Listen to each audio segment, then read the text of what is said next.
Hello everyone and welcome to Heroes of Might and Valor, a Dungeons & Dragons 5th edition online campaign that is customized on Roll20. Our players today, we have Krieg, who is in the white. Indeed, I am the Jolly Monkey, and I'll be playing Krieg, the half-orc monk who has a lot of pent-up rage and who has developed a deep, deep hatred of rats.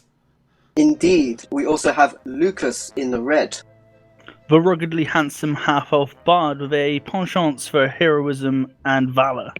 My name is Lucas, though you've probably heard of me. A mighty dragon trapped in a pathetic, if handsome shell. I travel the world trying to earn back my true form from Bahamut. And we also have Corlette in the purple. I'm Sven, sometimes known as Sven the Crusader. I'm playing a human cleric, and I've been told I'm investigating something here. Excellent. And we have Aaron in the gold. I'm the tiefling who likes to slaughter a lot of things. We have Edok in the blue. My name's Panth, playing a fighter, just a simple man doing simple things. Yes. Many do not know his name. At the start, he did not know his own name. He suffered a lot of blunt force trauma. These are the heroes we have. And so we begin. As the sound comes echoing down the corridor, you can see the long draconic forms of these ambush drakes draw closer to you from just in front of you, but from the far side, you can see a kind of small army of kobolds flanked by robed cultists, menacingly marching towards you, and at this point I will ask you all to roll initiative. So the party find themselves now in the sewers in a passageway underneath Greenrest. Quickly they came under assault. Fortuitously, they rolled a 1. Exactly the right kind of start. Despite the fact that they had to kind of jump on you, you discovering their presence, making them known, seeing them in their hiding, gave you the opportunity to get the jump on them. And at which point, Krieg, it's your action. Okay, I want to try and run up to this guy over here, grab him, and then throw him into the other one. Okay, you can do a grapple, and then when you're grappled, next turn you could kind of tussle around with him. Right. In terms of throwing him in, as using his body as a weapon would be extremely difficult. Fair enough. In that case, I will just run up to this guy here and start attacking him. Brief bit of advice, whatever you do, don't fall into a pit. Okay, so that's 22. 22 is most certainly a hit. Okay, and now to roll damage. So there's a bonus action. Roll. Oh, 10. Your fist hits the kind of scales on his hide, and it just bats off. Right. You felt like you did impact and damage it with your first hit. Okay, with my current vision, I can't actually see the other kobolds, so... Yes, they Let's are get this- down the corner behind you. They were just out of the party's vision, but you knew they were there. Okay, you know what? I'm going to risk it and back off. Unfortunately, they both have the opportunity to attack. Well, crap. You've done it now. And as you withdraw, they both bite at your heels. You can do it! Looking at natural 1, other 16. Okay, yeah, that's 2 above my armor class, that hits. As you turn and walk away, it bites your heel for d6 plus 1 damage. That is 5 points of damage. Eep. As the blood trickles down your leg, you return to your initial position. And we come to Edok. Well, I suppose I'll move in and try and have a crack at these ones. I'll stay to the side of this one so they don't both try. Yeah. That is a hit, and a very powerful hit at that. As you bury your battle axe down upon its neck. That was without the +3 modifier. Wow. Decapitation! Nevertheless, that is a very impressive amount of damage. Get wrecked. Your axe practically decapitates the beast. It still remains battle ready, but only just. Visibly, it is very badly torn up. It's now the nearly headless Drake. Lucas, you are summoned. Lucas will step forward and look at the one that's essentially been carved up for him, and he's going to shout some vicious mockery at it. Can you give me a will save, please? 15 DC. You're going to try and insult its head off. It failed. Yeah, so he's going to look at him and say, "You're going to make a lovely belt." And he takes 2 damage. You say that to it, and you can see its head almost kind of bows down defeatedly. It's got disadvantage in its next attack. Yeah. I mean, it didn't quite understand the words, but the message you were putting Oh, across I'd say in definitely Draconic. came across. Okay, so it ran true like a command. Karen, it's your action. I'm going to charge that one. That is a hit. Holy Quite a shit! lot of damage.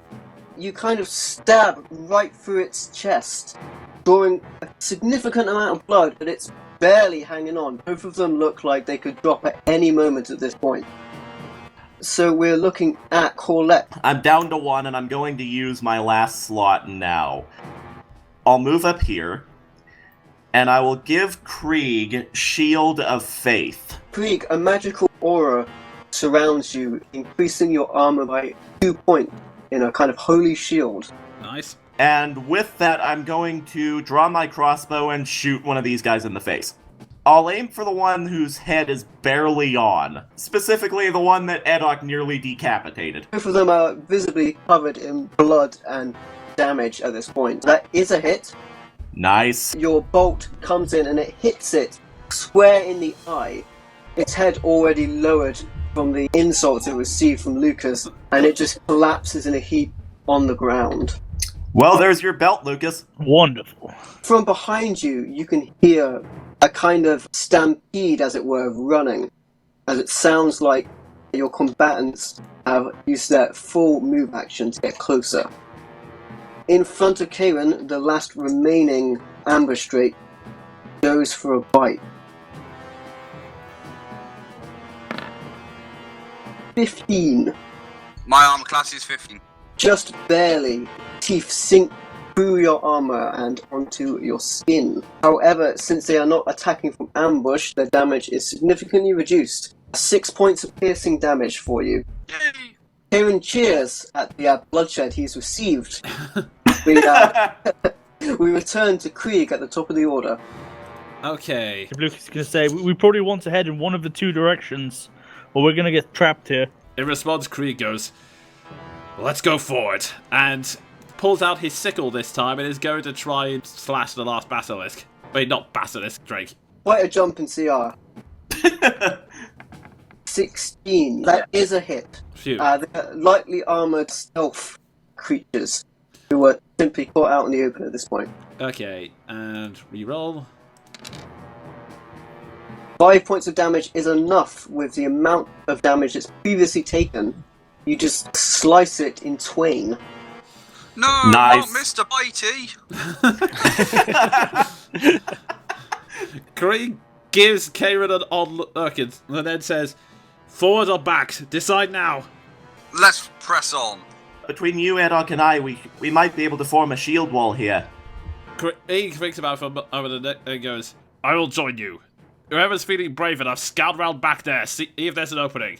And I use the rest of my movement to go around here." Next up, Edok.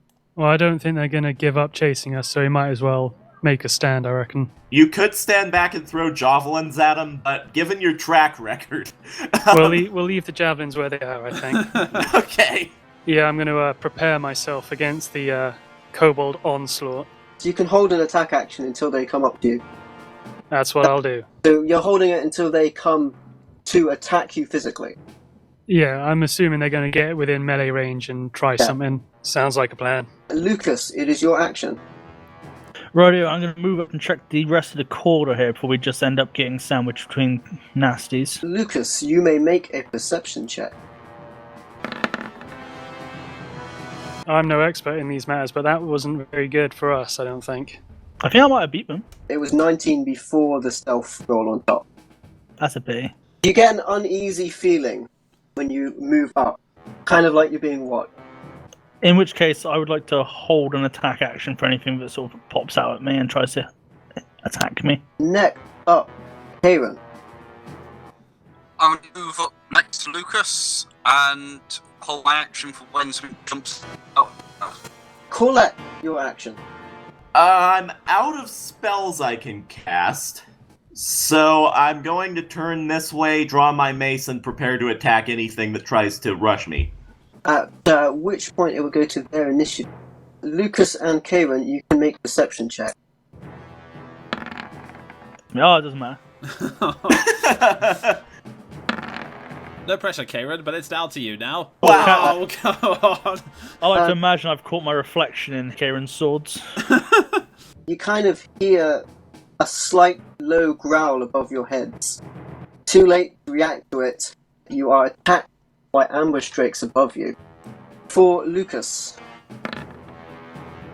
you are looking at 22 to hit. Just. That is 12 points of piercing damage. Ooh. Ouch. For Karen, you are looking at a 23 to hit. You are going to take a mighty 14 points of piercing damage. I'm bleeding out. You're on 0. They are visible. I don't need this many belts. The cultists and the kobolds move 30 foot up. The two cultists begin praying, and that's what they do. The kobolds stop short at their destination, and they in fact produce slings. Son of a gun. So with my reaction, is there anything I can do with that? You were unfortunately waiting for them to come in to melee range, at which point they stopped seeing your shield wall and just went to sling you this round. And they go for essentially 2 shots apiece. Wow. Yes. You're looking at 15 and 23. That is on Edop. So the 15 won't bother me at all. I just have to take it, I guess. You take a mighty 4 points of bludgeoning damage. Krieg, as 2 rocks fly into you, you're looking at a 22 and a 14. The 14 misses, the 22 does hit. You also take 3 points of bludgeoning damage. And finally, Paulette, 2 attacks come into you, one at 21 and one at 10. 10 does nothing, the 21 hits. You take bludgeoning damage of 3 points or so. Maybe we should talk to them and convince them that we're friends. Good luck with that. Hey, it worked with the ogre. Krieg, your action. You are barraged by a hail of stones. Would I have also heard all of the stuff going on behind us, what with K being set upon by the drakes? You would have heard, I assume, a small amount of screaming and then less screaming. Right, okay. As you do. And a little chuckle from Lucas. I am going to use my action to throw a dart right at this guy here. He does not get any cover because the kobolds are small. Yeah. 13. 13 is a hit. Just. Damn, Krieg. Very lightly armoured. Okay, and... Nice. Just enough damage to take him down. Your dart goes through his cape and out the other side of him. Nice. And at that point, Krieg will then turn around and go, I think we got trouble behind. And then I'm going to turn around and try and... Am I allowed to use my bonus action to do a melee attack on this guy here? Yes, that's perfectly fine. Okay. Oh. Oh, Nice, Krieg. right. It was going so well until then. At least you can't lose your fist. A colossal miscalculation when it came to your attack, and you slip and you fall on the slippery ground. You are prone at this point. Oh, God. Damn. You've got 10 feet left. Unfortunately, it takes half your movement, so he needs 15 feet to get up. Well, balls. Well, I have movement 40, so... Then you're fine. Okay, so the last action is Krieg getting up and muttering 1,000 curse words in Orcish. As you do. Edop, your action. Your front line crumbles around you. Oh dear. And actually, I should mention, one of the kobolds looks very tentative on top of the kind of sewer grating it's standing on. Oh yeah, I remember that. Yeah, the one I almost fell into. Indeed. I reckon I'm going to stand my ground and throw a javelin at the closest. Actually, I'm going to make a recommendation that you form up closer to me so our shield wall is a bit sturdier. That is a fair suggestion. Yeah, I'll throw a javelin at the closest kobold. Lucas will Yes. sort of turn around at this and be like, a shield wall's no good against people with slings. Very lightly armored creatures, wearing simple rag. And clerics who aren't much better. Indeed. You can make a perception call it. Yes, actually.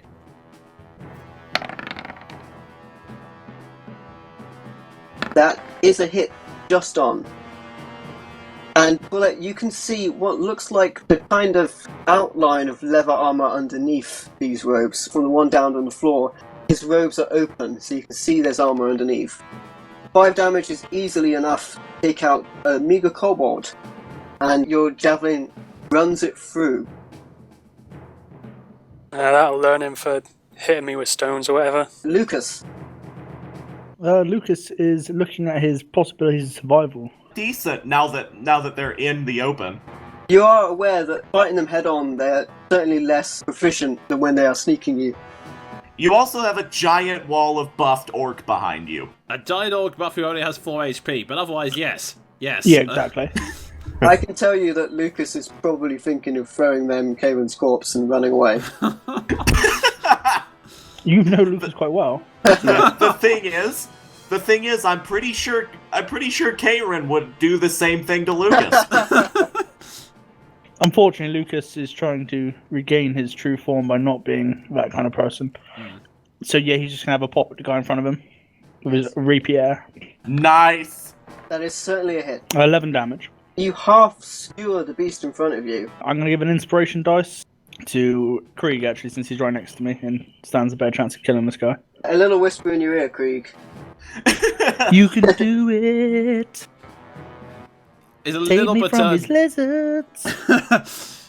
Krieg is confused but appreciates the sentiments. There was a lot of tongue. Most people pay God. for that, to be fair, so you got it for free. At which point, we move on to Karen. Just roll a straight d20 for me, please. You may yet survive this. You're only knocked out at this point.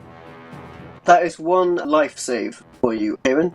You're off to a good start. Colette, your action. I am going to explode the other cleric with sacred fire. Dex saving throw. Almost certainly fails. Yeah, my DC is 13. We're looking at a dex bonus of +1 to a cultist.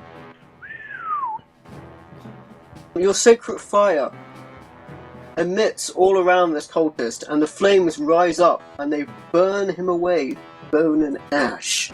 Nice. He screams at you as he does so. Make an intimidation roll, Colette. And it's not much to beat.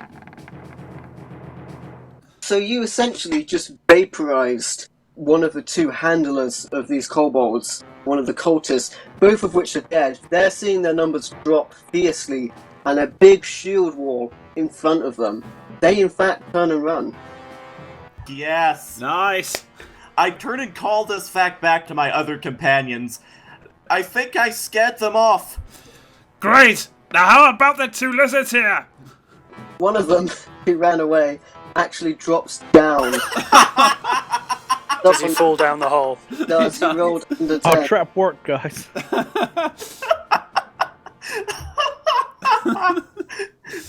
Oh my. So yes, terribly done by that kobold. We hear the faint sound of ah. At which point the creatures attack. It's going to be 1 on Krieg and 1 on Lucas. Can we not attack Lucas? He's had our odd day. We all have. For rolls, you're looking at a 14 and a 12. A 14 for Krieg and a 12 for Lucas. My Nah. DC 16, so that misses. Yes. I batted away with my rapier. And at which point it returns to Krieg on the initiative order. I'm just gonna punch it. You punch it right in the nose and you feel a surge of pain come down your knuckle. You may use your bonus action. Okay, reroll again. Nice. Alright, so with Savage Attack... Yeah, so you're looking at your damage dice times 2, and then you add another damage dice to it because of your Savage Attacker. Okay. Oh, wait, no, that's the wrong dice. Ignore that one. D4 and D4. You pummel it almost into submission. It barely remains. We need some help here! Your attack was so ferocious, you hit it up in the jaw, sending its teeth into its own mouth, causing it to bleed a further 5 points, at which point it collapses. Okay, never mind. Edok, it's your action. I think I'll go and assist the new front line and hit it with my axe. 10 is just shy as you scrape your axe over the scales, but not enough to bury deep enough into it. We're back to you, Luke. Lucas is going to attack it with his rapier, why not? 17 is a hit. 5 damage. You stab into it. I'm going to give Edok an inspiration dice. Edok, you feel some sweet inspiration from Lucas. He's got a helmet on, so he doesn't feel anything. You always feel my touch. As his hand drifts under the armor plate. Oh, God. Be careful where you step, there's a ranger below you. Kieran, straight D20 for me, please. That's a second success for you. You're 1 away from stabilizing. And now, we would return to Corlett. I see we're looking at a dead Drake. Yeah. It was pulverized by a very powerful 20 of a punch. Holy crap! The first strike hurts me more than it, though. Your second attack, however, compressed its jaw. Wow! Corlett, it's your action. Okay, there is a shield wall there, so these things are in cover, right? The corridor is blocked by your allies. You could, of course, go past Krieg if Krieg allowed you to on the side and still attack. Well, will Krieg allow me to? Yeah, see, to be honest, he's too confused by the basilisk and the fact that he's still bleeding to protest at this point. Okay, Oh, Drake, sorry, damn it. this thing is getting a mace in the face.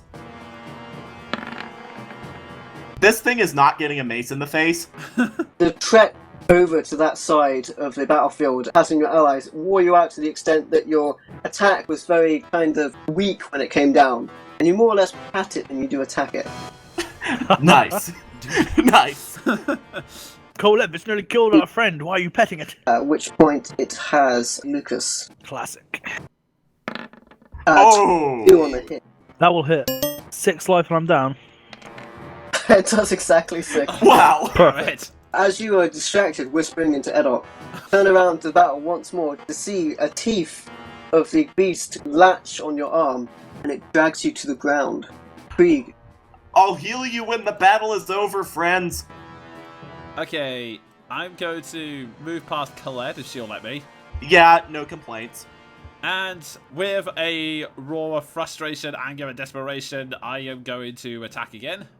you actually have flanking currently. You have one person front and behind it, so you can add advantage to your attack. Roll again. And Powerful blow dealt in. Nevertheless, it remains determined to bring down the rest of the meal around it. righto, bonus action. Ignore that order. That is a hit, but you have advantage, so you have the opportunity to potentially score critical. Okay, reroll. Nevertheless, you did hit it. Yeah, and now to reroll that dice again. You slam into it, leaving it vulnerable. Edok, it is your action. Let's roll and see if I can finish it off. Both people flanking get advantage. Yeah, I'm going to roll again. You'll get a 2. That is a hit. Hooray! I think it's dead, guys. The minimum roll will destroy it. Finally, as your allies look weak and weary, you bring your axe down across the back of this creature, splitting it open, sending blood everywhere. If by any chance he decapitated it, I'd try to catch the head and throw it to him, because I know he loves trophies. You gotta get them trophies, man. So you currently have 2 players down. I'm gonna try and help fix that. Can I make a medicine check? You may make a heal check. Okay, I will try and heal Lucas since he's immediately to my right. What I would do is, Lucas, it's your turn now. Make a roll, just a regular d20. So Lucas starts to look like he's on the turn. Karen, same thing. Would I be able to apply my medical chainmail boot to the wound to try and stop the bleeding? You could do that. I let you know how it goes. Both of them look like they're slipping away currently. Then it does go to Corlett. I mean, if we're honest, what I couldn't do any more damage, really. Well, you'd be surprised. Incidentally, Krieg, do you have medicine? I have a herbalist kit and proficiency in medicine, so I was about to say, can I assist Colette in this?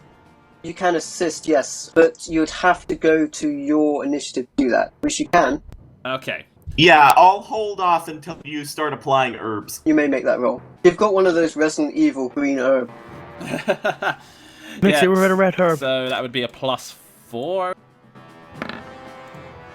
Not enough to rouse him, but you do have advantage because you're being assisted. Okay. Yes. So re-roll that again. Great job, you patch him up to the point where you feel like he is stabilized. Not conscious, Nice. stabilized. Lucas, you're safe. I never doubted you. Karen, could you make me a d20 roll, please? Well, Edok, you have an action before that. And I held off until Krieg moved, so... You were assisting him in that action. Oh, right, okay. Is it possible for me to persuade him not to die? With words, no. With your hands, yes. It would be a little more difficult for you if you are not proficient in it, but it's possible. I was just hoping to go for a persuasion check and persuade him. Like, hey, buddy. How about? can't die! Gears of War style, you just say, get up! Yeah, pretty much. I just feel like, do you know what like is really cool? Not dying in a sewer. You want to be cool, right? That would be you could just say, this would be a shitty place to die. Yeah, I mean, no one's coming to your grave if you're down here. Let's be honest. We'll dump you down there with the kobolds if you don't come back to life. We'll just we'll place a stick in the ground and just say, yeah, we'll just assume he's under there. I mean, seriously though, I don't think I can actually do anything useful besides, you know. You could roll a heal check. You could try and put the guts back in the body, as it were. Saving Private Ryan style. You do have decent wisdom, from what I remember. You have also got an inspiration dice still. I got 13 wisdom. You're looking at a d20 plus your wisdom plus your inspiration dice, which is d6. So roll the d20 plus 1. Nice. And then the d6. Yeah, it's just a d6. Oh, wow. I'm going to say you grab him by the neck and you pull him up and you say, get back on your feet! At which point, Karen, you don't feel as injured as you were. You give him an adrenaline surge. Edok, in his true soldier style, just says, walk it off! And you finish. Just put your guts back in your body and just deal with it, alright? Colette is vaguely horrified by this version of medicine, but also faintly impressed. I'm a very practical person. So currently, there are no enemies down here. You have the opportunity to take a short rest if you would like to, or you can push on to the keep. I would like to just grab myself a trophy of one of those drakes a second. Make a dexterity roll. I mean, one of their heads was almost off, so I should just be able to pop it off with minimal effort, I reckon. Have I woken up yet? You are currently unconscious. In fairness, Karen is also unconscious. Oh Ow. wow, he took a trophy. Alright. All joking aside, Lucas and Karen are both unconscious. Okay. Okay, they're unconscious, but is there any risk of them dying anytime soon? If you were to stab them. Let's not do that. Yeah. Or apply the boot of medicine to one of their faces. You should make fun of my medical ability. I mean, it saved that woman and it saved someone down here. It's It good. just saved Karen, that's what's amazing. He goes. That's to him. That's he goes. I'm still learning in the ways of medicine. What do you think? Can we carry them out of here without any difficulty? Or should we try and heal them? They seem stable now, so if one of us has the strength, we might be able to. Or we could rest down here for a while. I'd like not to chance the battle above us, though. Your issue is that it's dangerous down here, but it's also dangerous wherever you're going, because you don't know where you're going. You should be going to the keep, which should be, and I say should be, fortified and defended. Nevertheless, monsters made their way down into the sewer passage. I would just like to make a suggestion, not to downplay my medical ability, but someone with some training should probably look at Kieran just in case. I mean, I don't think shouting people's guts back in is actually, a thing. Is actually medically approved. I don't think he should be moved right now. And This yet, is in some kind of mind over matter way. His body has repaired itself. Oh, I see that. Amazing. Can I use a medicine check, though, to bring him back up to, 1 HP? Unfortunately, there's not much you can do until you have some actual healing substances with you. You can bring Right. up consciousness after a couple of hours of tending to them. Okay, so I can stabilize them but not actually heal them. Yeah, basically we have to sleep it off or get actual healing from a healing potion or a divine spell, essentially. Colette uses a relatively new ability in her repertoire. First time she's had to use this. She presents her sun-spangled shield, mutters a prayer, and uses Preserve Life on Kieran and Lucas. 5 HP apiece. Wonderful. You're now on your feet again, and also not bleeding to death. Ugh. I saw an angel.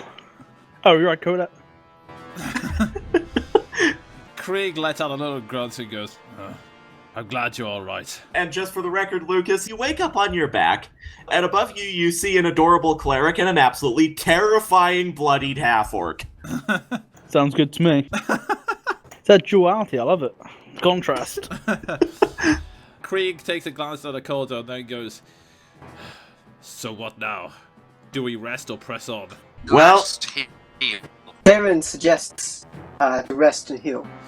The only issue I see with that is that it takes an hour to have a short rest. Anything could happen above us. You'd certainly run the risk of more finding you during that time. And I mean, they've already come down here. If nothing else, we can press forward. If the keep's safe, it makes it very easy for us to decide what to do. If it's not, we can always If rest you- if it looks bad. If you were able to make it to the keep, you would certainly have some respite, as you would be behind solid walls and among other fighters. If it proves really dire, we can head back to where we just came from and rest with those guys. And form a shield wall around the ladder up. Krieg utters under his breath, if my memories of the cult are correct, they'll keep pressing. We'll press on, but we'll do so quietly. Keep your eyes and ears open for anything that could be round each corner. If it looks like the battle above us has taken a turn for the worse, we can at least rest for an hour or so down here, sort of get our bearings again. I agree. Let's press on. So you have two corridors, seemingly both going the same way. I'm going to take the lead at this point, because I have 19 HP and huge AC. Krieg kind of puts his hand under his chin thoughtfully and then just goes, on an unrelated note, does anyone actually know the way to this keep? The sewer tunnel allegedly leads right up the keep. The issue is, which tunnel? So I'm going to take the lead. I don't know why, but I have a good feeling about the left. As I take the lead, Colette will sort of incline her head to Krieg with a smile and remark, good job with your medicine, mate. I'm still learning. You're well on your way by the look of it. It's kind of you to say. Nice, MVL, thank you. So I lead the way with my illuminated mace. You've come to a dead end, unfortunately. So I believe this leads us back to where the ladder is, essentially, but on the opposite side of it. Yes, you want to head right. Okay, ignoring that, let's move right. You do see evidence when you got there was some spoiling that the ambush straits had spent some time there. Not as if they were there for days, but they have been there for certainly a number of hours. I will take up the rear. As Lucas does. Krieg follows close behind. Appreciated. I'll wait for everyone else to catch up. Are you guys walking it, or are you going to stealth it? Stealthing it will be half speed. I'll be stealthing. Okay. Yeah, I let's think stealth it's it. best we all stealth. Everyone make a roll then. Which I And don't, so at that's disadvantage in the case of those with chainmail on. Paulette will be making you all a little more noisy than you'd like, most likely. And so am I, apparently. Wow. It seemed like a good idea at the time. Best to try. So essentially, Kieran becomes the wind. Sort of, almost, even as a group, you lose him from vision.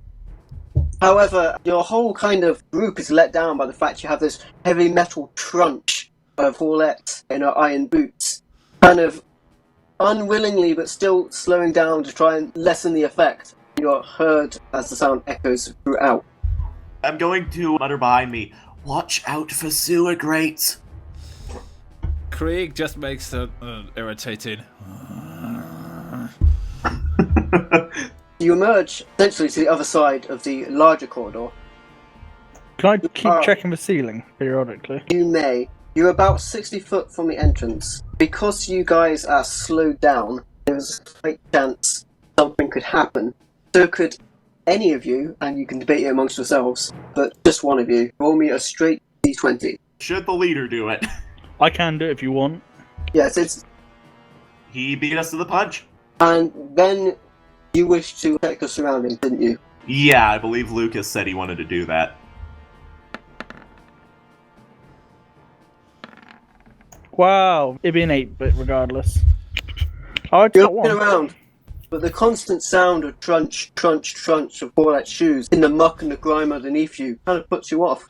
That would be an 8, though, which I think I beat the second one. It was a roll with advantage. Can I say that Colette notices him looking around and suggests that the rest of the party do the same for posterity? You can. Wow. Oh, come on! If we die today, we die because the dice are against us. Yeah. Or not. Okay, Just got one savage fighter who's doing everything for us at the moment. head up. You're looking ahead. You think you can see the form of two ambush drapes around about where the entrance is. You look at them, you lock eyes with them. They see you, seeing them, and they realize they no longer have the element of surprise, and they slither away. Whereabouts were they? That's Where right. have they gone? They were at the entrance to your right, about 60 foot away. So Outside. around here-ish? Over there. Yes, and they simply slithered away through pipes up at the top of the ceiling or through the doorway itself. Clearly they've heard of me. You dare. Krieg again mutters, do we press on? Nowhere else to go with it. I say press on. If I get the chance, though, I may risk the opportunity of, blowing a sacred flame through the pipe that they use to exit. It goes off into the distance. Best to be safe. Eventually, you come to the broken entrance. It has been ripped apart, potentially by more than one person. And nevertheless, it leads up and around behind a fortified wall. At which point, you come to a kind of small entrance, not so much a portcullis of the main entrance of the keep, but a back entrance made for trade routes. The door is bolted open very quickly, and you are beckoned in with speed. Safety! Everyone makes a run for it, and you all propel your way inside, and the doorway is closed behind you. At which point, when you make it to the keep, certainly it is under sea. There are guards ever present on the top of the upper walls, firing out intermittently, although more just warning shots than anything. There's a small group of survivors in the stables and around, and in the keep itself, occasionally you see guards go to the top to look out for a vantage point and back. Inside the keep is a very burly, a very large man who presents himself as the captain of the watch. He's a bold man, and he has a red cape behind him. Elsewhere, there is a small, kind of inconspicuous-looking woman that some of you may recognise as a Nara. Oh, I recognise her. She is huddled to one side next to another woman who is dressed in kind of fine armor, and she bears the symbol of Bahamut. She appears to be some kind of priest. She is delivering prayers, and she is healing some of the injured in the stables. She is certainly getting some odd looks from the guards and such as they are being attacked by a dragon. I would like to walk over to the priest of Bahamut. As would I. Krieg just kind of walks against the wall, slump against it, and just lets out this deep sigh of relief, like, As soon as you do, a kind of burly man steps up between you and eyes all of you, to which he simply says, "Report." The town is still under attack, and the sewers. We met a lot of resistance, namely drakes, kobolds, and a couple of priests with slings. But they've been dealt with mostly. And rats. Don't forget the rats. It may be worth noting that the kobolds retreated. I'm not sure where they went. Governor, He's with Stephen Blaze. He was safe the last we checked. he kind of mutters something to himself, not even like trying to hide it, kind of a curse when he gets the idea and the knowledge that the governor is safe, as if there's some personal resentment going on there between the captain of the guards and the governor. Kind of, you just get a little hint of something like he doesn't respect him or like him. That just comes across real quickly in a bit of the eyes and a bit of how his mannerisms. The captain of the guards is a very blunt man. He immediately queries you as to whether it would be safe to transport people across. I would not say so, no. We saw some drakes at the end and wandered off into the tunnels. Could still be there. They would definitely need escort. He agrees. He himself and a few of the guards in the area make their way down.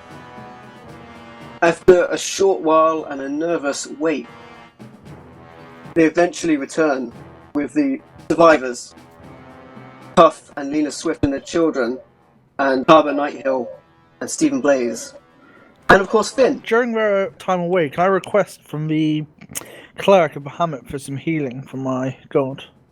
She sees all of you, she sees that you are all injured. She does offer her services. Right, well, I only I'll need to take be her healed, up I on don't that. want that. I will gamely turn them down because I can just regain the 4 HP I lost with a short rest. Krieg also raises his hand to say that yes, he would also like healing. When you turn down the healing, she does look quite offended. I'll take that healing as well, so, you know, it won't be wasted. I will say the others need it more than I do. Don't fret about me. Those who do take healing, you take 2d8 plus 4. Wonderful. Not full, but living. And I'm going to look around and see if there's anyone I can help with medicine checks. Yes, there are certainly people injured in the stables and in the keep itself. Shortly afterwards, Mayor Nighthill, accompanied by Finn and Stephen Blaze, emerge. Finn immediately goes to the arms of Anara, who kind of blanks him. Some kind of dispute going on there. Stephen moves up to Captain of the Guards to discuss strategy with him. I would like to say to the cleric in Draconic, it's nice to feel Bahamut's touch once more. And I'm going to walk over and join the strategic discussions. He gives you the courteous blessings of Bahamut, although she seems incredibly distracted and concerned, as do many with the attack. I'm just busying myself helping people not die. Krieg is basically just going to sit where he is, meditating and trying to calm himself down. Puff and Lynn and Swift do thank you all personally when they arrive here for essentially saving themselves and their children by your actions. Karen, with your positioning, you are able to hear Anara and Finn's little discussion. Anara essentially says, "So you survived," to Finn, where he kind of laughs it off as a joke, but she definitely seems disinterested in fact. You can glean a little insight on the fact that she married a trader, and now all of his trades and belongings are gone. He's less interested in this, potentially why he left him alone and is now My kind of woman. made her way to the keep. Previously, you did have small indication that she might be a bit more than she seemed, as she brandished a weapon, a small decorated dagger, when you met her in the caves a long time ago. Lucas, you make your way up to Stephen Blaze and the captain, who introduced himself as Ryger. They discuss things for a moment. Eventually, they beckon all of you to join them to walk up to the keep so you can get a good view of the battlefield. I see a dragon. In front of the keep is a huge number of attackers. They've kind of stopped in a military fashion outside. For whatever reason, you don't know, they could probably storm the keep and take it if they wished. The dragon is swooping around. It's not making much of an effort to attack the keep directly. It's more sort of breathing its frost breath down upon the village here and there. Members of the cult you do see. You can see what looks like a woman dressed in a kind of purple robe, ordering about some of the lesser cultists. And as well, there is a very largely armoured individual as well, giving orders. I'm not going to try and hide what my character is whispering as she leans over the fortifications, but could the rest of the group potentially make listen checks over the scurrying of the battle below against me? That'd be just straight D20 for me. Never mind. Our knight in shining armor never fails. Over the ruckus of the battle, Edok and Edok alone can hear Colette mutter under her breath, "What did you get into, father?" One last thing. With my experiences of this cult, can I have a guess of what their motives are? You can, to a certain extent. Where you left it, you weren't so much aware of what they were doing as pretty much just being told what was happening by and by. But you can certainly make a roll, a knowledge roll. I would offer to do the same, but my character knows nothing about this. She just knows that they exist. You would surmise, for whatever reason, you already know they're taking gold and supplies, most likely in form of tribute to a dragon. But then again, if they were doing it in tribute for a dragon, they wouldn't do an all-out attack like this. It looks like they might need it for more than just a simple tribute. As they walk back down from the keep, Krieg mutters, "It doesn't make any sense. I've seen cult attacks like this before. If they were just trying to give tributes to the dragon, it wouldn't be an all-out assault like this. They wouldn't attack a whole town, not with the dragon in tow. What are they planning? What?" As a dragon, would I know? No, not at all in this instance. As they're descending the steps again, Colette, in a sort of stage voice, remarks to Krieg, "At some point, I would appreciate it if you could tell me what you know of this cult. I was sent here to investigate them, but I know precious little about them myself." Krieg stops and then quietly says it to Colette's ear, "If there is anything that is precious to you in this world, do not look into this cult." And walks off. That's not ominous at all. You see the mic by your feet. I see. Mike, you dropped the mic. I got it, yeah. Eventually. I'm going to take my short rest in amongst the injured, and with a brief salutation to the cleric of "Blessings be upon you." The cleric, or the priest rather, kind of blanks you as you refused healing earlier. Expected, but still. To others, she introduces herself as Alamus. She has a symbol of Bahamut on herself, on her person. She is mingling around healing. She certainly heals Finn, who is injured and kind of left behind by Nara previously. I'm just gonna help who I can, take my short rest, and get my preserved life back. Krieg briefly talks of both the commander of the guard and the governor, just to quickly ask, have we heard anything about Leosin? Rygar, the captain of the guard, looked quite concerned when you bring the name up. Harbour Nighthill sent the boy on some foolish errand to investigate the cult. He hasn't returned since. Although if I know Leosin, it's unlikely he's gotten himself into serious trouble. Boy's a good fighter. Indeed he is. And then I walk off and take a short rest and just try and calm myself down generally. Anara seems pleased to see you, Lucas. She kind of blanks Finn, useless to her at this point. I'm surprised to see you're still alive, Anara. You shouldn't be surprised, he says to you confidently. I meant more the fact you were still hanging out with Finn. She does laugh at that. What brought you here? We are And then she laughs again to herself. She says, "Traveling salesman. Our cart took us to this location, unfortunately." Yes. Another misfortune of yours. You seem to be quite adept at getting into sticky situations. And I see you every time I am. Well, the hero's always got to be there for someone to swoon over. Make a charisma check. If you get a 1 or a 20, either way I'll laugh my ass off. Is that performance or like a persuasion check? You can do it in the style of a performance if you wish, or a persuasion check. Am I going to have to roll to make sure I don't throw up? Wow, Lucas. Edok, you may make a constitution check. Oh, I'm glad I'm turned away. I think I'm violently ill. It looks like she's taken a definite liking to you, Lucas. But just as she leans in closer to you, Edok spews the entire content of his lunch at the floor. Krieg just Sentiment literally brings him to puke. Krieg just silently walks over to Edok and just goes, "Here, need self-digestion," and just hands him some herbs before walking off. You know when you see someone throw up? I wouldn't have watched it. I'd be watching. Anara kind of holds her stomach for a moment, but holds back. Oh no. Everybody roll. Finn, however, and wherever he'd seen them previously, straight in Anara's direction. Lucas, sensing the direction this is going to take, steps back several paces. Oh, Anara looks like she's going to stab Finn. I do nothing to stop it. You just see some kind of burning hatred on her eyes as the contents of what most likely porridge of some sort oh no. heap across her clothing. And there's always carrots, remember? Like, even though you've never eaten carrots, it's just, they're there. Edok is kind of like pointing out bits of his former lunch to the party of his store with his weapon inside. He doesn't even like carrots, like, what's going on? Colette looks over her shoulder, regards the situation, and just has no comment.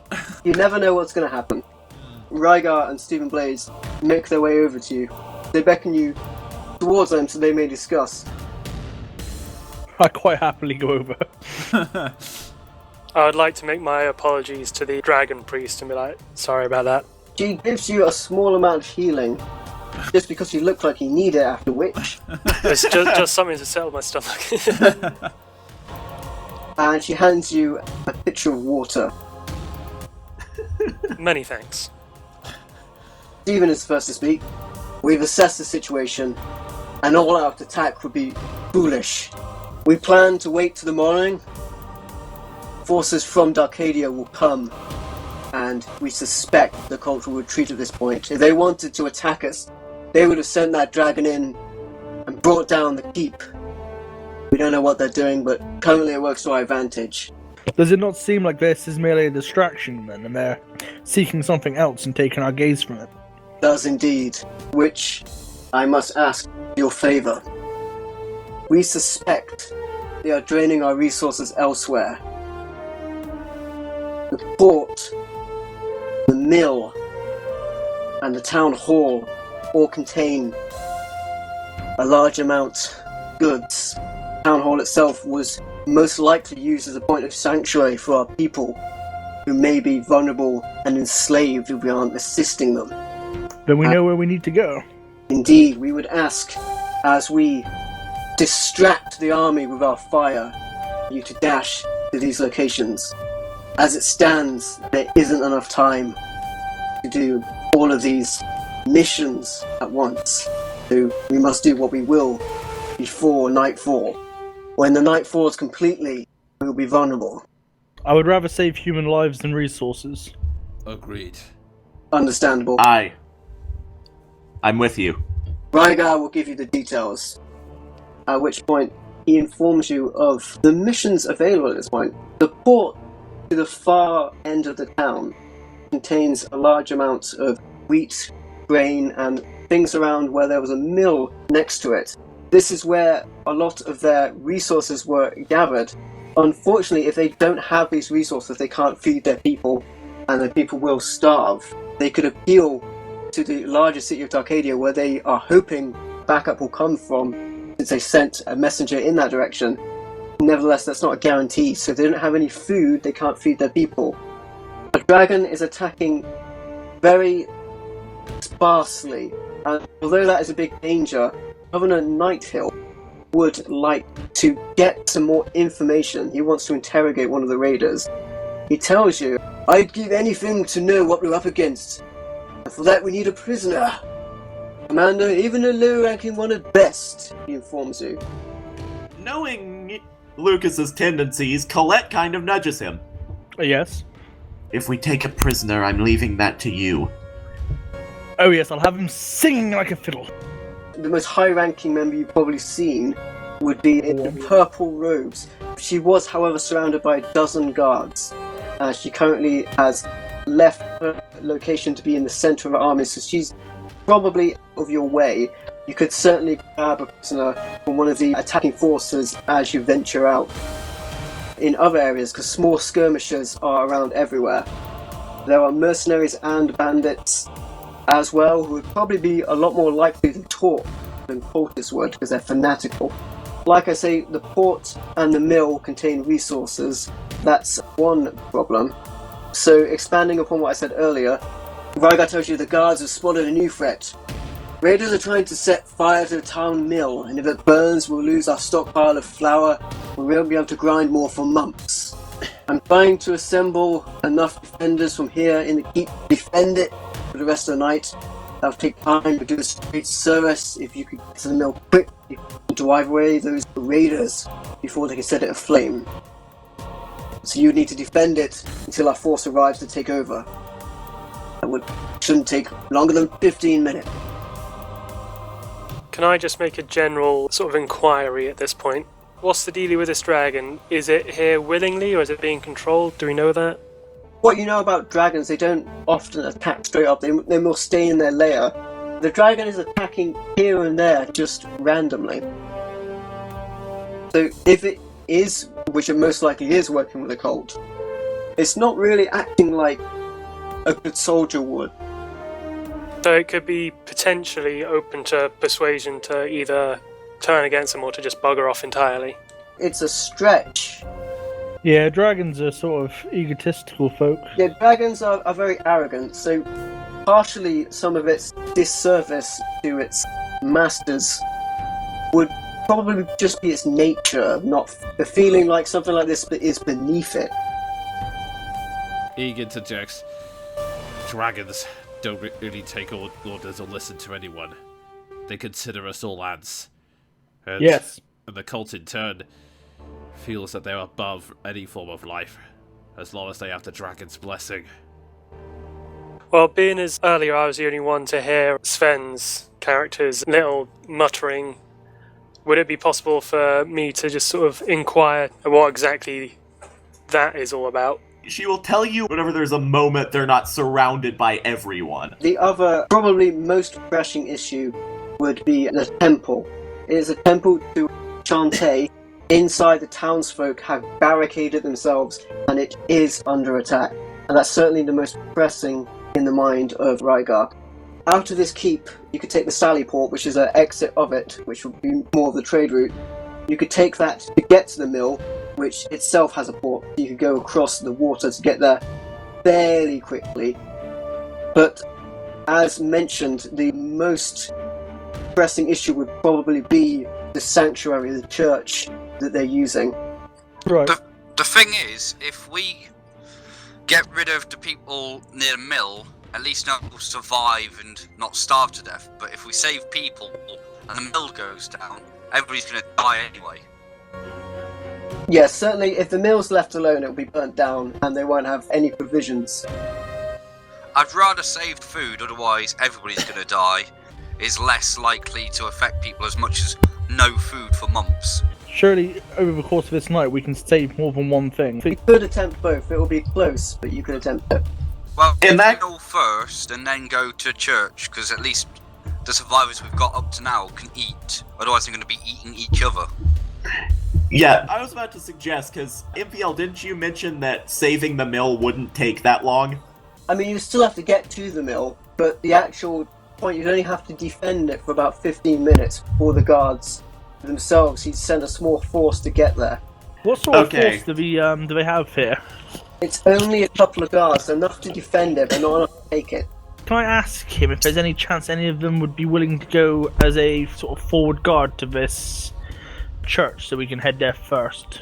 They don't have enough spare. Essentially what he tells you is he has just enough people to, what he perceives to be, scare the enemy away from attacking this fortification entirely. So he's Right. all his men on the outside of the wall to make it look like they've got a force in here. And Right. other than that, he's only got just enough to send to the mill to defend that. This might be risky, but if the goal is just to scare everyone away from the mill, then probably the two of us who can do the most damage should go there. Have the two of us take out as many of the raiders as we can, while the rest go out on ahead and start weakening the forces and trying to get to the church. Perhaps the force would overwhelm both of you and then we'd lose you, and then we might lose the battle at this church. Anara, Finn, what about you two? Would you be willing to raise your blade once more to help? Finn's response is essentially, no, but really. You owe me your life, Finn. Do not forget Thank you. that. Anara actually kind of backhands him very faintly, and she goes up to the group and she tells you, I am but a simple tradesman's wife. I can't help you myself, but I can give you something that may help. Well, I'm going to give her a sort of a knowing look, because the time we spent together, well, the time we spent together in the dungeon at least, so I've got a bit more information. I'm almost positive she's not all she pretends she is. I'm going to say anything that you can give us is going to be good. Anara, I think we both know you're more than that. I mean, look at you. You're magnificent. I'm going to preemptively place my hand on my stomach just in case. I will make a sense motive check just generally, just to get a sense of whether or not she is all she seems. Wow! Paulette, she ain't all that. Oh, God. She is all that. She's not what she's saying she is. At least it would appear to you. I'm not going to press it because Colette wants to get as few people involved in this mess as possible, but she does know something's up. Whether she isn't what she's saying that she is, and she just doesn't want to risk herself, I mean, she might feel secure inside of the keep as it stands. She does, however, offer the group, and again, this kind of helps to your suspicion. She lifts up the side of her dress, and from inside of her boot, she pulls out a very fine decorated dagger. She offers it toward. Being as she's just to the left of me, can I just sort of, not under my breath, but not loudly, just say, "Dragon say what?" in Draconic? No reaction immediately around you. You can see Lucas kind of look up. I haven't said anything. What do you mean? Colette will regard this dagger with kind of a raised eyebrow and remark, "A fine weapon you have there, ma'am, for a traveling saleswoman." Many items in trade. At this point, can Lucas sort of step adjacent to her? And in his best voice, he's going to try to persuade her. He's going to say, just think about it. For 1 second, you saved the town, the people, their food, their stock. Can you think of how much they'd owe you, how much favor you gain? Make a persuasion. It looks like your words are coming across to her, and she kind of tosses the dagger in her hand a little bit. Just think, you'll have me to protect you. And what do you say? It'd be one more adventure for us to add to our little notebook. She looks towards Rygar and Blaze, and she walks over to them. She then says something quietly, which you can make a perception against. She is essentially asking for a reward, which they reluctantly agree to as they listen to it. They don't say what. Krieg is so lost in 40, didn't catch any of that. She's totally a rogue, guys. Backstab, all about that. She turns around quickly in a spin. Right, well, I will help you. After all, we have history, do we not? That we do.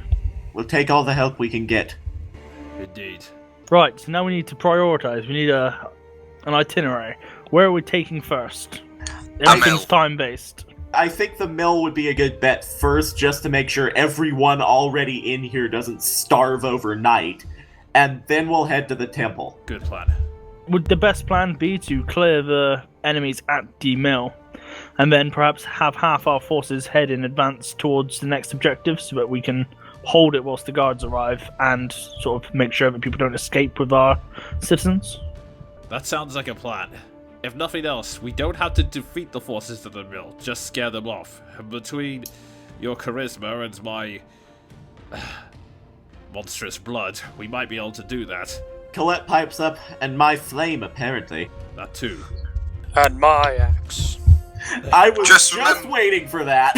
Just remember, no fire near the mill, because it'll just explode. Mine is radiant fire, so it doesn't actually light things ablaze. Just people. Well, not wanting to waste any time, Lucas is sort of going to ask for directions to the mill and then directions from the mill to the town hall so we don't get lost that way. Anara is familiar with the area and she can direct. I would just like to get rough directions from her, lest she wander off or get lost and we're then alone and can't find it. Or die. He does That too. tell you some quite specific directions along the roads. In this case, you're following the stream down. Does she point out where she lives in her bedroom to me as well? Because Does not live in the city. excellent. As it comes, you say that and she looks very unimpressed. As it comes to it, are you guys going to attempt to capture a prisoner on the way there or way back? Or as it comes? Certainly your way to the sanctuary does take you through some buildings and some homes, which likely will be raided. Essentially, I would like to leave as little combat as possible till we've captured the mill, so that we're not half strength when we get there, only to lose. Maybe capture an enemy that's trying to attack our targets. Yeah, exactly. We can I leave it think- to the guards then as well, not take them with us. Yeah, actually that works perfectly. Have we seen these enemies by the mill? They appear to be cultists for the most part. There are also a number of heavily armoured cultists dressed more in the form of a traditional guard's armour. Can I look about? Because obviously I'm assuming some form of conflict is happening around town. Can I see if there's any dead cultists anywhere nearby? Make a perception. I'll do the same just to scope the area out as we approach. Yeah, I'll do the same as well. Holy wow. shit! With your spectacular perception, you're looking around, you do see a number of dead humanoid. Definitely members of the village are dead around you, their bloodstains. You don't see any corpses of cultist members, removed by other members, or by other means, you don't know. Okay, are we outside the mill now? You are around about a couple of 100 feet from it. From your point where you are, you're about 200 feet from it, you can see the cultists beginning their work. They haven't taken note of you yet, but they are there. I would like to whisper to the party as a whole, and I'm going to be like, perhaps we should draw them away from the mill. I can cause a distraction. There's a house just up there. You guys can hide behind it and jump out of them as they chase me. If needs be, I can distract them as well. Yes, but let's face it, no one's going to take Anara- center stage quite like me. Anara looks up and down at Paulette in her heavy armor and says, you look like the distraction type and not the hiding type. Burn. Colette sort of mutters under her breath, tell me about it. Well then, why don't we both go? We could do. Stay behind me, I would advise. And I have the thaumaturgy cantrip, which I can use to project my voice 3 times as loud as it normally would be. Enough so the dragon may hear. True. Right, so they're starting their work. We should probably hurry. So it would seem the tactic would be for everyone to hide behind this house in this direction. Okay. Yeah, that's right, except for me and Colette. I would like to go like center of the path beside Colette as opposed to behind her. Those who are hiding, make your hide roll. They get advantage because they'll be chasing Yeah, us. so that's +3. Most of you will be out of direct sight, but nevertheless, other things like keeping quiet and such come into account for it. Oh, nice. Krieg and Karen, you feel like you're doing spectacularly well in your efforts to become ghosts. If anything, Anara is letting you down at this point. Right, I'm going to start walking up the path. As Yes. will I. You may all roll initiative. Okay. Lucas, as it was your plan of action, you are the first to act. Rightio, in a booming and sort of thunderous voice, I'm going to shout at the Hoard. Again, you'll never get me and my wife! You'll never get us! And I will proceed to turn on the spot and slap my rump in a mocking gesture at them. At this point, Krieg exercises all of his willpower not to let out a sigh of dismay. Colette, on the other hand, does let out a sigh of dismay. I will, however, ready in action to move if they sort of start advancing on me.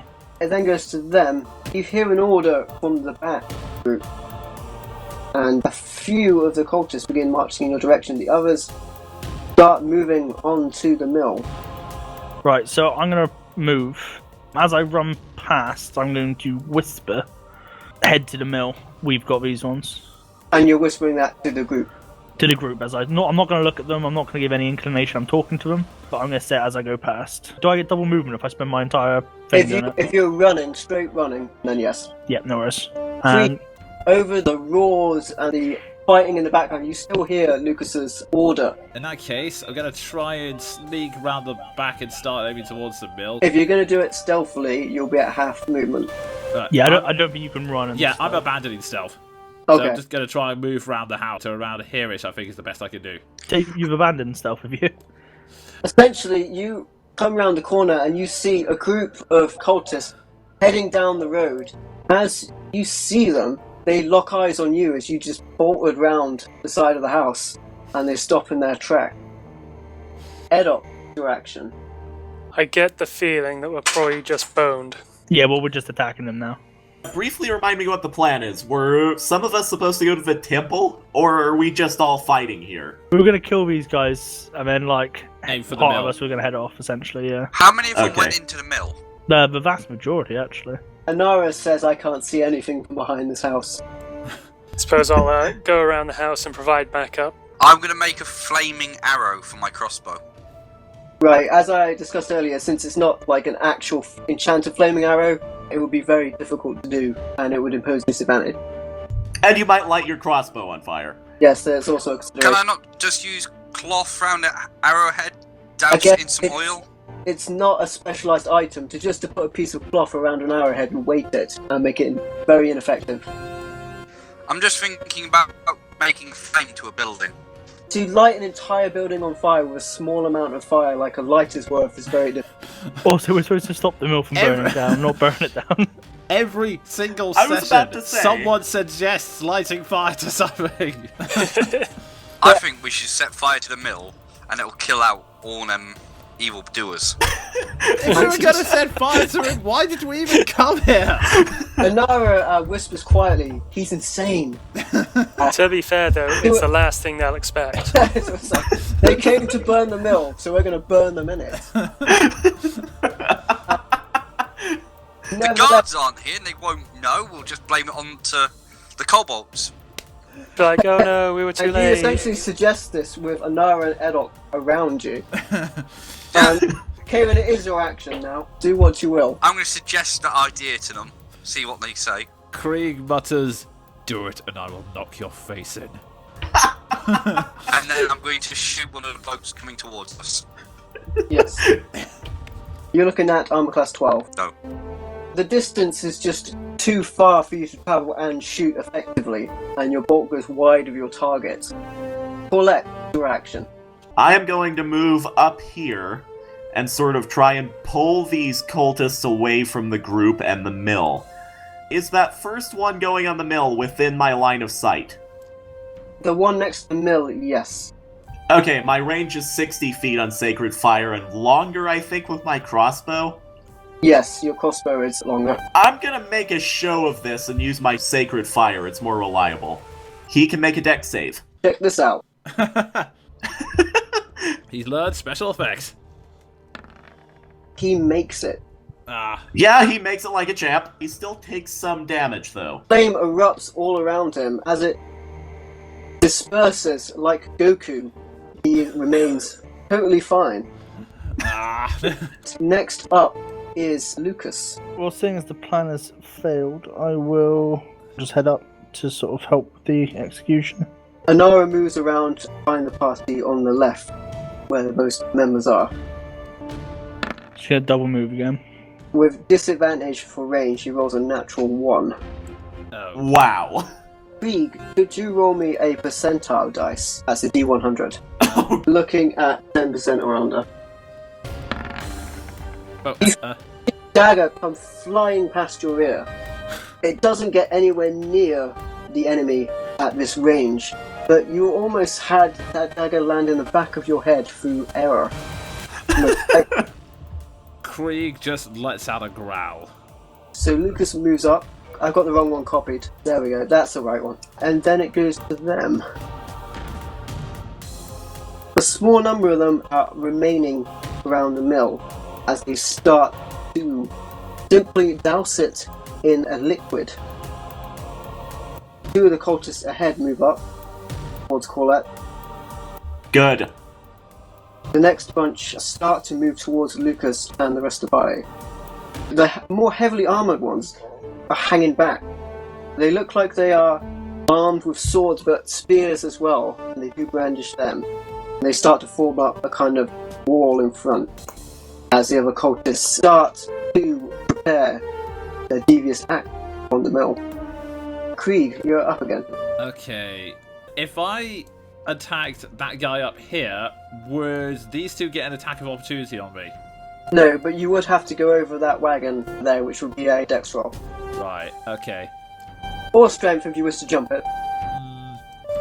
I'm trying to decide which one of these two to attack, because these guys are closer, but I have a feeling more people will see me here.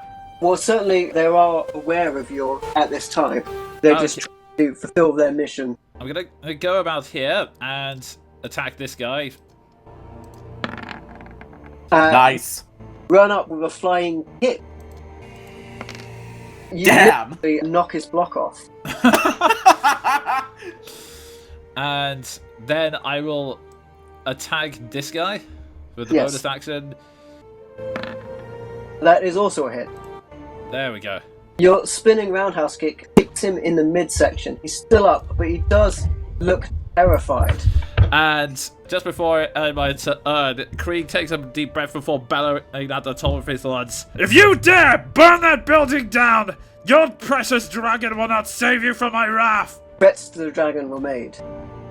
Edok, your action. I'm feeling it's probably a bit of a waste to go to that one, being as he's probably only barely alive. I was thinking it'd probably be better to go after Building this his one, dowels now. if I can make it over that wagon. You're just shy of distance regardless. I'll move to about there. That's within range of my javelin, so I'll throw a javelin at that one. Damn it. Your javelin lands at your feet and you pick it back up again. At least it wasn't wasted. Kieran, it's your action. I'm going to shoot at this bloke here. Ah, Oh, so close. Your shot just hits straight in the back of the wagon. Yeah. Oh, while I do that, I'll shout out, I bet you're too scared to burn down the mill. Krieg, Wow. that sounds really... You don't really react to that. Good. Know how to react to it. Paulette, it's your action. While that happens, that is going to move just so she presents the biggest target possible. And give this guy a mace in the face. That is certainly a hit. Certainly a mace to the face.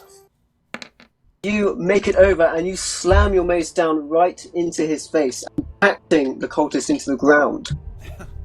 Sweet. Nice. At which point we return back to Lucas. I'm going to move around these two combatants.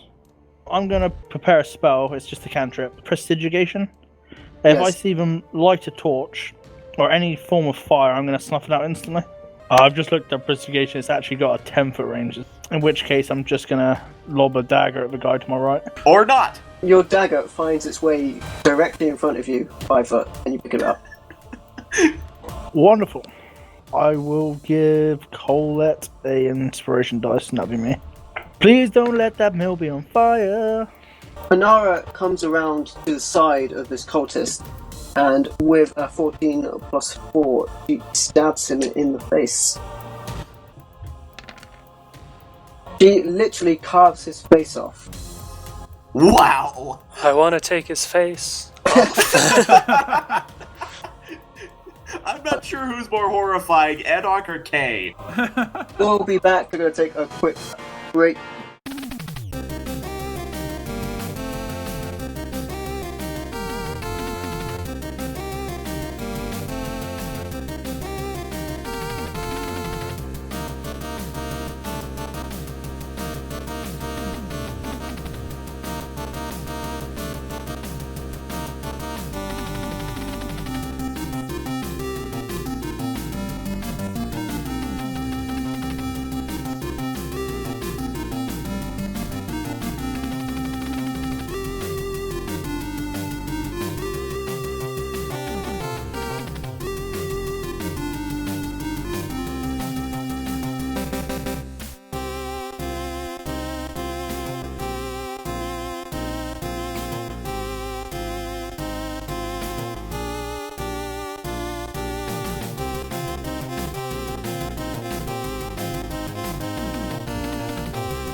So Anara carves the face off this cultist in front of you, at which point she's holding her bloody, kind of slightly shining dagger.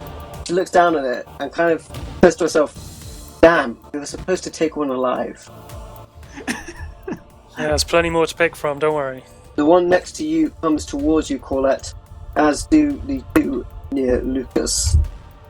These guards move up and they hurl their spears towards the rest of the party. Okay, that's excellent, because I can go right past them. Yeah, that makes it a lot easier. You can hear noise and kind of moving around from the mill's direction. You can't quite see what's going on because there's a lot of fog and a lot of smoke around about this area, especially as it gets closer to night. Difficult to see what's going on. For Colette, you are... Yeah, it bounces off my chains. For Lucas, you are looking at a 17 and a 9. 17 hits. He buries his scimitar into you for 4 points of damage. The rest of you take 1 spear each as the guards send them towards you. Anara is missed on a mighty 9. Krieg, you are also missed on a 6. And 14 for Edok, who is also missed. These spears somehow find their way, instead of in their targets, impacting into the wagon along with Peyron's crossbow bolt. We have a wagon of magnetism. That's it for them. Krieg, your action. Okay, Krieg at this point is just blinded by so much rage and emotion that he's just going to charge straight at the armored guys. Chah! Oh, for God's sake. I actually grabbed my critical fumble cards. Oh, damn it. Oh, Yeah! This is gonna be painful. Using your fists, I assume, right? Yes? Give me a constitution save. Oh, It's gonna punch so hard his Constitution hand's one. gonna come off. That's fine, it wasn't a high DC. Oh. Since that attack missed, I am going to burn 1 key point to do a flurry of blows on the middle dude again. The guards are wearing better armor than the cultists. You're wearing leather, the guards are wearing chain shirts. Your 25 hits, but your 12 does not. Okay. Nevertheless, after a series of failed attacks, eventually your final strike comes in and impacts onto the guard. And I'm going to try for an intimidation, but this time it's just going to be a loud bellow. Come on, good roll. You are strangely intimidating, despite your misses. Your current target will be at disadvantage on his next attack. Nice. Edok, you're up. I'll also bring myself into melee range because these people look a little bit dangerous. And I will see if my great axe can find its target. ask them a question. Indeed. Wow. In this instance, you winded yourself by your run, and your axe simply clumps to the ground very ineffectively. Well, so much for that question. Kieran, it is your action. Want to try out the wagon of magnetism again? I'm going to discharge someone this time. Go for him. That is certainly a hit. I lost. Woo! Your blade comes into him, and you pull it out through the side, dropping him nearly in half as he collapses to the ground. Nice. Corlett, your action awaits. Okay, I am going to first try and give this guy beside me a mace in the face. And not enough, I'm afraid, as your attack comes around, but he just ducks. I'm gonna risk an attack on this guy and run out into the field over here. I don't think you've got inspiration dice. Okay, in that case, I'll use that inspiration die, D6. Yep. And you're 1 point short. Well, I'll still risk that attack. He got a 15. Yeah, that misses me by 3. Finally, we return to the top of the order with Lucas. I'll stab this guy in the face with a rapier. No, I did a little squiggle. Wow. You kind of give him a little nick across the knee. That's right! He looks back curiously. I used to be a cultist like you, but then I took a rapier in the knee. Sorry, can I give the monk an inspiration dice? You may, yes. Tara moves up to attack in this kind of line of combat going on in front of you. She does a very sneaky move and stabs him in the side, taking down this guard effortlessly. You and her are the only people who have rolled anything decent. Paulette, you can see the two cultists in front of you just about finishing their kind of dousing the front of the mill in some sort of flammable liquid, at which point they finally finish their job and turn around at you, emerging from the front of the mill. Can I issue a taunt/threat here? Please don't Oh, dare shit. them to burn it down. I'll shout to them as they're coming out. Pello, have mercy on you, I certainly won't. They emerge, Oh, wow! and they look at you, and they just brandish their weapon, and they move up. So for Corlett, Ouch. 2 hit. you're fortunate because a critical would have done normal damage to an adjacent target, but I suppose the attack could come round and damage one of the soldiers. Thank you. The man attacks you with such ferocity that his hit goes past him and stabs the next one through as the spear penetrates you and hits the other man. Wow. That would explain the miss. So the damage you take is 11, Wow, okay, that's half my health gone. and he damages one of the guards by 6 points.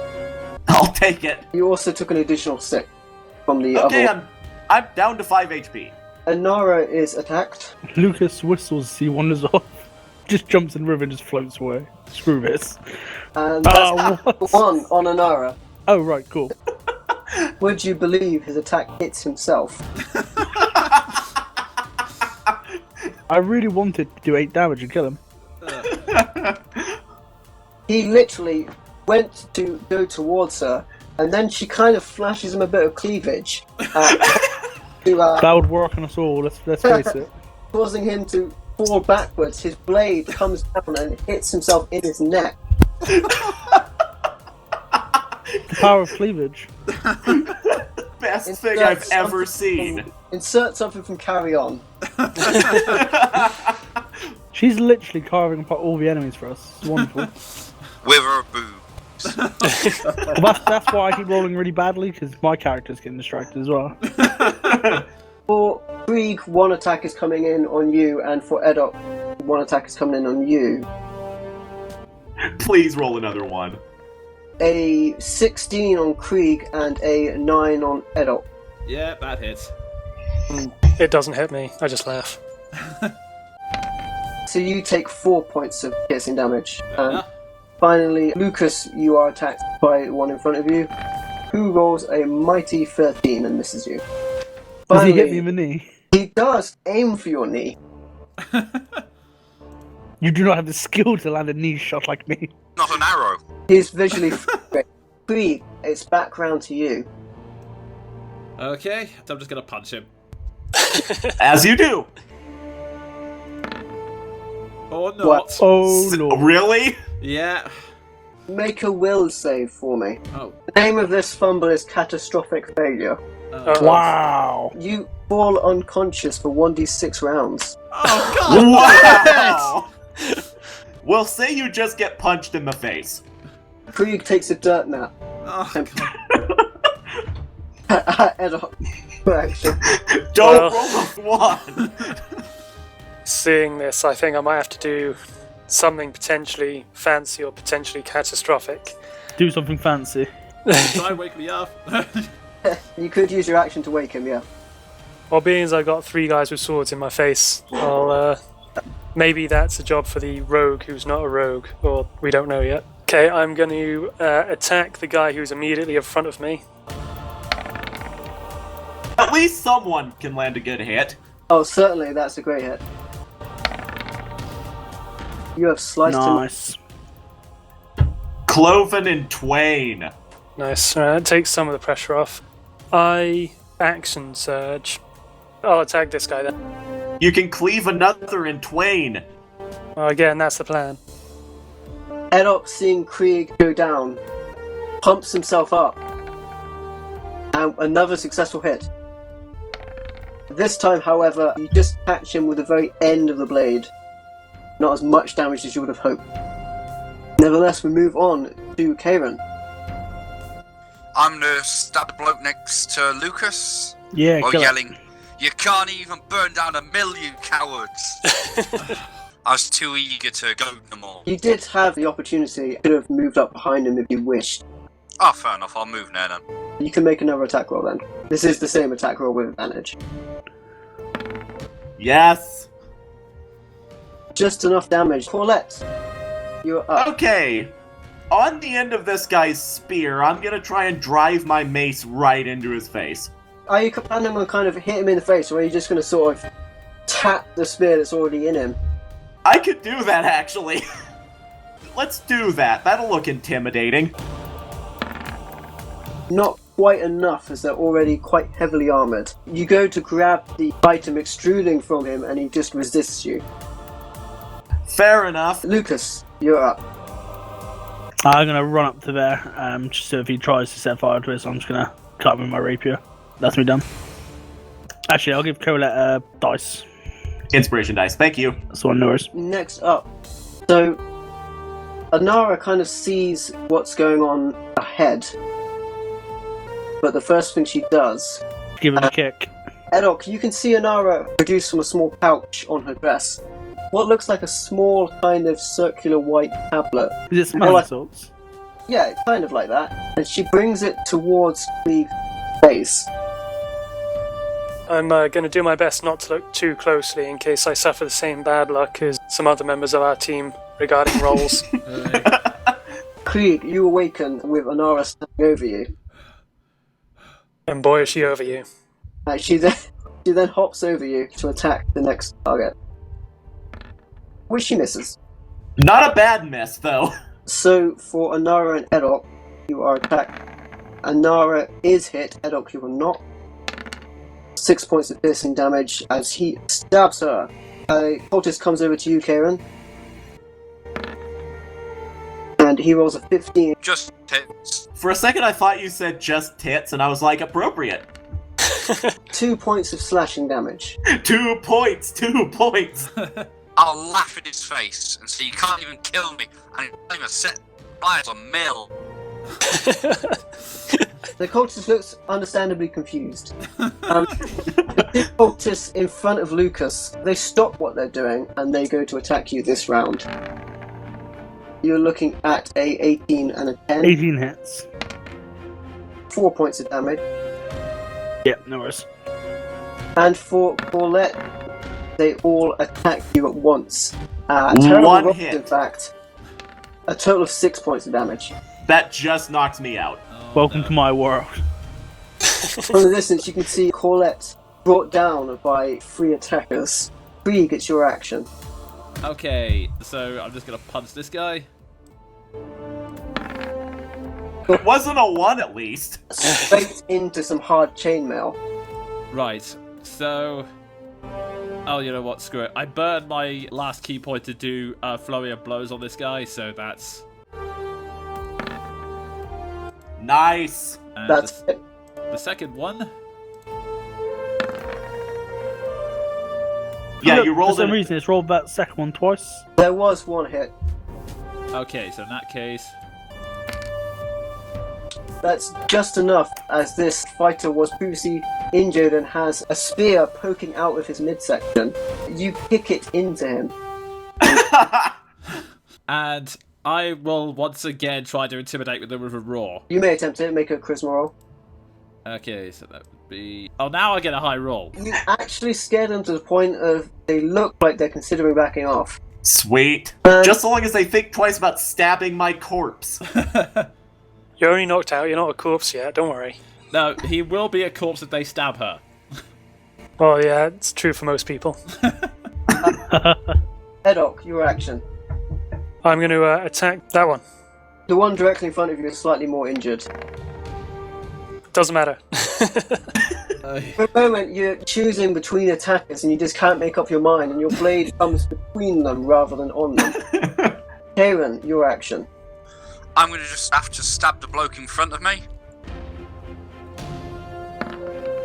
Oh, Nice. yes. It is a sucking chest wound. Oh. Goes straight into his chest. Double damage, and he's exhausted. He's dead. Your blade goes straight through his chest. You leave him hanging for just a moment before you release the blade and his corpse lands onto the ground. I'm going to laugh maniacally and then lick the blade clean of blood. That happens. Paulette, your roll. Death roll. Brings us back round to Lucas. I'm going to attack the one closest to me. Really close, guys. It's a good enough hit, just not enough to drop him. Yep.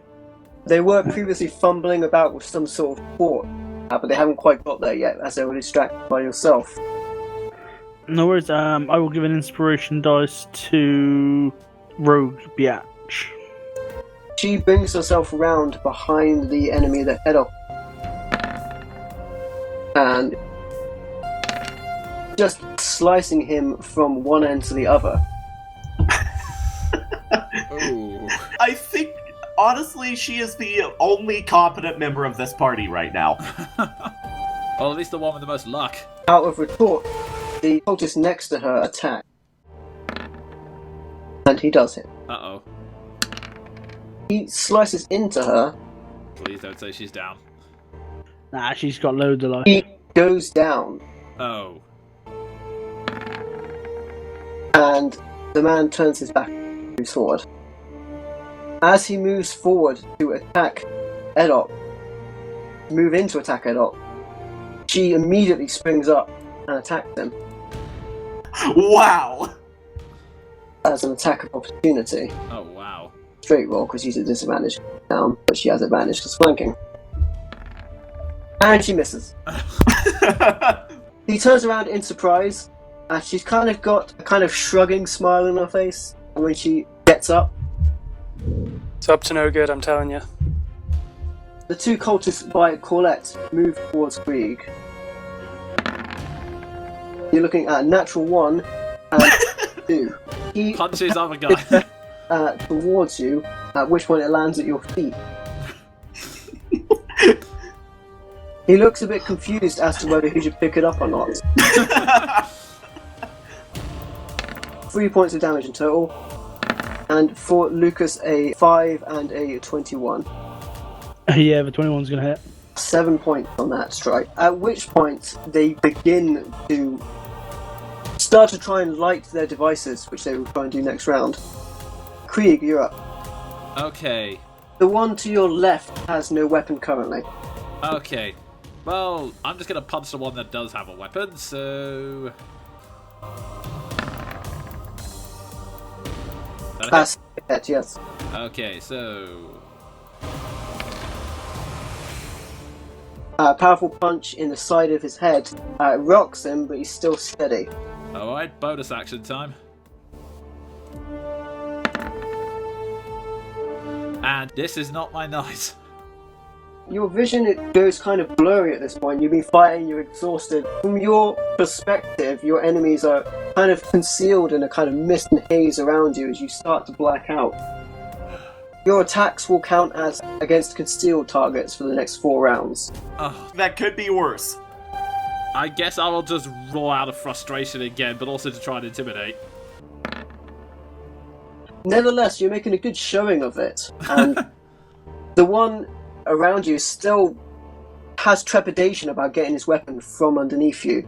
Edok, it's your action. Do I get flanking on this guy? Yeah, you do. Previously you saw Naraga kind of faint. The guard didn't detect it with his observation, moved forward, and she went for attack, failed, but she's still up currently, giving you flanking. That would be just shy of a hit. God damn it. He ducks and he dives, and he avoids the attack. In that case, can I make a persuasion to those two up by the mill to, like, fall on their swords? Like I say, you can always attempt anything. I'm gonna say my persuasion's higher than my intimidation. I mean, It's still worth a shot. if I can persuade someone not to die, maybe I can persuade someone else to die. Sound logic. It all makes sense in my head. You will, for this instance, roll at disadvantage. Wow! Nevertheless, you make quite a good case. Yes. You're not sure whether it's affected them that much, but Lucas, you can see it in their eyes that they're kind of losing faith. The attack near Krieg, but I've also been steadily getting less interested in the battle as it went on. What I find really funny is that we suck at combat, but with intimidation rolls, we're killing it. Karen, your action. I'm going to check behind the mill, see if any are hiding behind it. I'm going to walk up to about here just to see if anybody's setting it on fire from behind. From your vantage point, you can see that a large number of grain and a large number of flour has been stacked inside of the mill. There's a liquid amongst the insides. Certainly, it is reflective in nature. So is there anybody in there? Can I see? You can't see anyone inside, no. I'm going to try to take a shot at this one. Well, Your angle just fails you and your shot goes into the side of the mill. Can't help but feel we'd be at the town hall by now if we had rolled anything higher than like 5 on average. Yeah, Colette, to your D20. 15 minutes. That is a second death roll, I believe. wow! What's worrying is that none of the rest of us have healing. Yes, you may have to go back to the main keep between this, which may or may not impact the later battle, but there you go. So, Lucas, your action. I'll start by trying to persuade these guys to leave. They are fanatic. It's unlikely they will take any heed of what you say regardless. In which case I would just attack the one I attacked last time. One of them in front of you is injured from your previous assault. That is a hit. That's enough damage as he was previously struck to take him down. I'm out of inspiration dice as well now, so I'm just gonna look at this guy, and I will try to intimidate him, I suppose. And I'll be like, if you value your life, and the life of your dragon, I would leave this mill like be. My intimidate's a 27. He does pause. Wow, Lucas! You probably bought yourself around. That's all I need. Nara stabs this man in front of you, adult. I can't imagine he's going to survive. In case it matters, that was a 26, sorry, not 27. She just about brings him down. She moves hastily, with blistering speed at that, around the side of the battle. So Krieg, from your point of view, she puts her hand into her dress to produce something, but she does seem to be hiding it from your view. Stranger, she sees Lucas now, and all of a sudden she's got her hand in her dress. Lucas and Krieg, if you are paying attention, you can make a perception. There's a haven't woman really nearby. did- I'm paying attention. Given that I'm exhausted and can barely see the guys in Yeah. front of me, I don't think I'm going to see anything. It would be a disadvantage if you did. I see bosom. Yes. Stay away from Oh, that boy. woman, goddammit. Oh, what the heck. Whatever she does, she puts herself in front of Paulette for a moment, and as she moves away, Paulette, you find yourself back in the fight.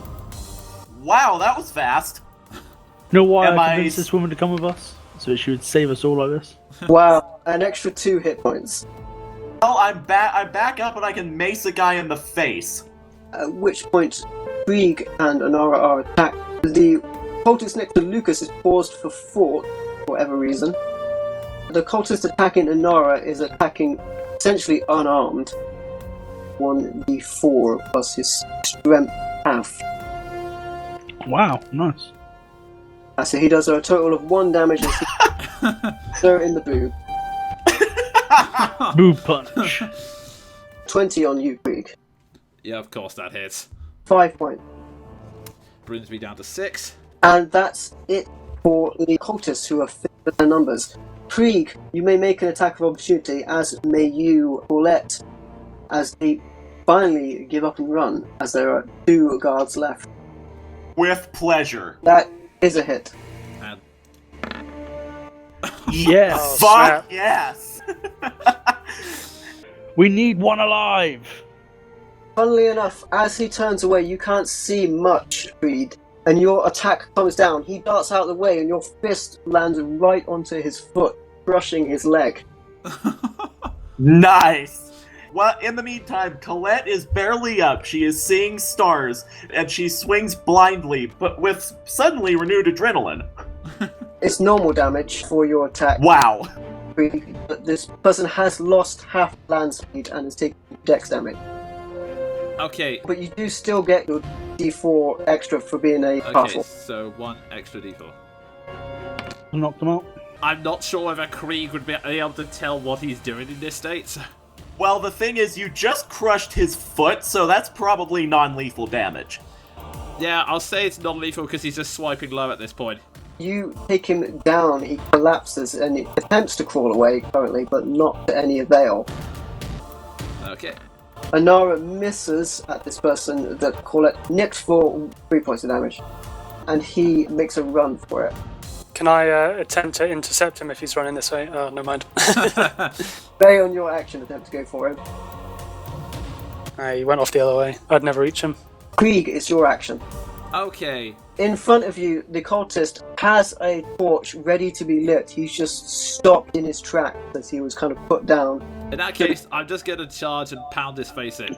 Use your Lucas would fists like of to, mighty justice. Lucas would like to try to speak again and be like, let's keep this one alive as well. Okay, I'll use inspiration. If you use it, you don't need to roll it, you've hit. Oh, okay. Exactly. Which is lucky. Alright, so... You smash his midsection in, but nevertheless he still kind of brings himself up, his hands trembling as he brings the light closer to the torch. And bonus action. Break his arms. So Wow. And... you knock him straight out. Now Lucas and Krieg, I'm going to ask you to do a dexterity check. This flame makes its way to the ground with that kind of reflective, sticky substance all around. Can I use my prestidigitation to instantly snuff it out? Yeah, you just have to do it quickly. So that's where the dex roll comes in. well, I rolled a 12. Fortuitously, as you dealt your final blow, your hand comes in and just snatches that flame from under just as it was to hit the liquid below. Okay, in that case... I'm just going to throw it at the guy who's running away. You do so, and it gets somewhat of the way there. Okay. Colette will mutter with as much strength as she can muster, "I've got the last one." If you choose to continue, it will go to Edok. You have one combatant running away. So let's finish this off properly. Can I move over to Colette and assist her by, like, holding her up so she can focus on exploding that person with her mind or whatever? I would appreciate being steadied. I will do that then. Karen, it's your action. I'm going to try to shoot green goo. So what are you doing? Sorry, you're shooting the goo. The green goo in the mill. Oh, it's not green, it's reflective. Okay, I'm going to shoot the reflective stuff. And you're shooting it with a crossbow bolt. Yeah. Your bolt goes into it. No effect. Paulette, it's your action. Someone's it exploded. Unfortunately for his direction takes him towards an incoming group of guards as it is. You see Stephen Blaze and a very small number of town guard making their way in that direction. They're gonna get a chance to watch me explode this guy. He rolled a 17. That does pass, but he still takes damage. 3. You singe him. He is essentially just cut down by Stephen Blaze as he retreats. Angrily and without remorse, he just simply stabs right through him and walks through his remains. Right, at this point then, are we outside initiative? You are outside initiatives, unless it wants to try and stop Aaron burning the place down. I'm going to actively make sure to tie up each of these prisoners, or the two guys we've got, and make a point to Stephen Blaze that these are to be killed. You have two people. The one next to you, the cultist, has succumbed to injuries and has died. The impact wounds have killed him. However, the one with the broken leg next to you is still functional to tie up. And Colette is pretty much just gonna slump against Edok and use Preserve Life. I will direct all 10 HP on Krieg. I will tie up the other guy and give him to Stephen Blaze, tell him to look after him for questioning later on. Before that happens, can I just add 2 broken hands to him so he doesn't get any ideas about torching anything? Blaze will attempt to prevent you from injuring him further before they've got information out of him. You don't talk with your hands. The issue that he sees is he won't have much motivation to give away information if everything is already broken when he comes into interrogation. Krieg just walks a short distance away, kind of just sort of clutching his head and telling himself, keep it together. Keep it together. Should probably have a nap, you're a bit tired. Colette is just sort of fading in and out of reality right now. We need to go and save the townsfolk. You're right. You're right. Colette, are you okay to continue? Just so long as I don't take any more hits. Perhaps it's worth... Anara, can you head back to the keep and see if the priest, the cleric, would be willing to come out and assist us? She begins to say, I was with you when you said head back to the keep. Unfortunately for her, the cleric does come by with the rest of the guard. Oh, that's easier. Apologies, but we borrow more of Bahamut's power. Bahamut is mighty and has power to give. Krieg also snarkily says under his breath, I think she'll accept your healing now. Can I make a persuasion check to apologize profusely? Make a humble check. Okay, will that be charisma? It will be charisma. How are you putting it? Basically just weekly begging forgiveness from this priestess and from Bahamut above. I understand Hannah in times needs assistance from a mighty church like Bahamut. Colette grinds her teeth, nevertheless, is healed. Makes life glorious. Once Lamus has made her way through all of the party, Right. she would look back a lot for the injured. Have to go and save everyone. Right. Onwards! Having successfully defended the mill from being burnt down and keeping the food and provisions safe for the people so they may live on, our party of adventurers makes their way to the sanctuary in which the villagers have hidden away in, being attacked by the cult as we speak. But that'll be on the next episode of Heroes of Might and Valor. We'll see you next time.